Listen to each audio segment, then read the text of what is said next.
laughter with the figure of a young Schwarzenegger. Angular cheekbones played nervously, barely visible behind his collar. Pointedly sliding the bolt back on his automatic, he barked threateningly. "No begging! Get out of here!" I ducked behind the boss, not a fan of people pointing weapons at me. Chris, not quite the coward I was, just pulled out a piece of paper. "We were invited. Here's the pass."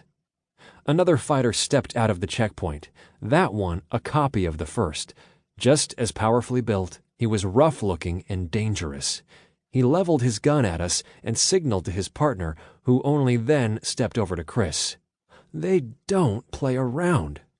After studying the document and shining an ultraviolet lamp on it, the first character walked my boss over to the checkpoint. I found myself there a couple minutes later. Our bags were disemboweled. Our pockets were turned inside out. We were stripped down to our underwear, and it was only then that boredom replaced the vigilance in the guards' eyes. Their job was done. We weren't terrorists, and they could return to whatever it was they'd been doing before we got there. As I stuffed everything back into the bags, I noticed the first guard pull out his phone. A familiar intro popped up on the screen. I wasn't the only one enjoying the new game. The castle we arrived at was built with a clear hint at the owner's taste for Beauty and the Beast.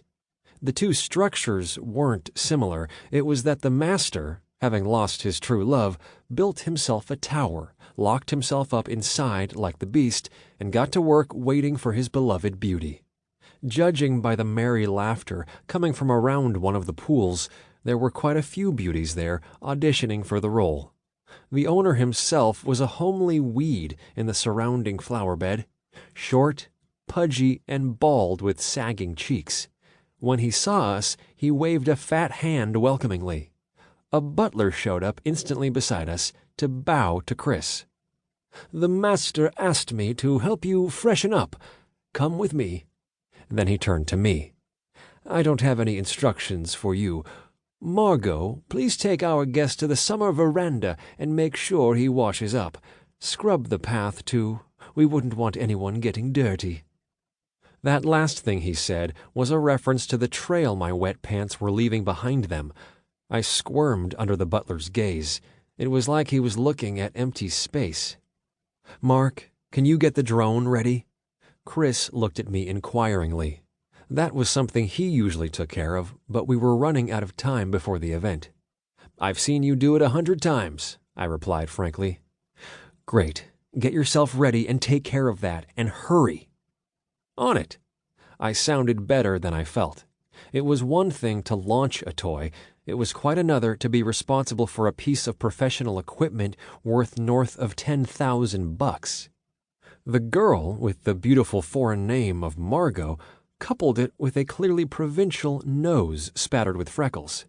She led me off to the veranda and handed me some clean clothes that were neither new nor my size, though I didn't have much choice in the matter.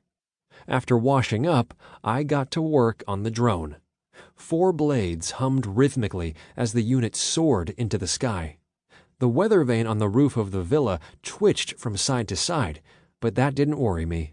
The drone's powerful motors and 17-inch blades held its position even in a strong wind. I'd flown it before, so I took the liberty of giving it a test run around the villa, pausing above the pool to admire the beauties clustered there before coming in for a landing. And that was all that was needed from me until the end of the event. Chris's baggage had been hauled to the location, the drone was ready, and I wasn't standing out. Later, I'd have to collect it all and get the car out of the mud. The boss certainly wasn't going to deal with that. I was the perfect employee. There was only one thing on my mind right then. Settling onto one of the couches, I pulled out my phone and frowned. The battery was down to 30%, and my charger was in the car. Although, that should be enough. I checked my email to find nothing urgent or important. Squirrel had texted me that she was off to see a friend and wouldn't be back until that evening. That meant there was nothing to eat at home, as the little one would sooner go hungry than make something. With no messages on social media, I tapped the icon with a tremor of anticipation.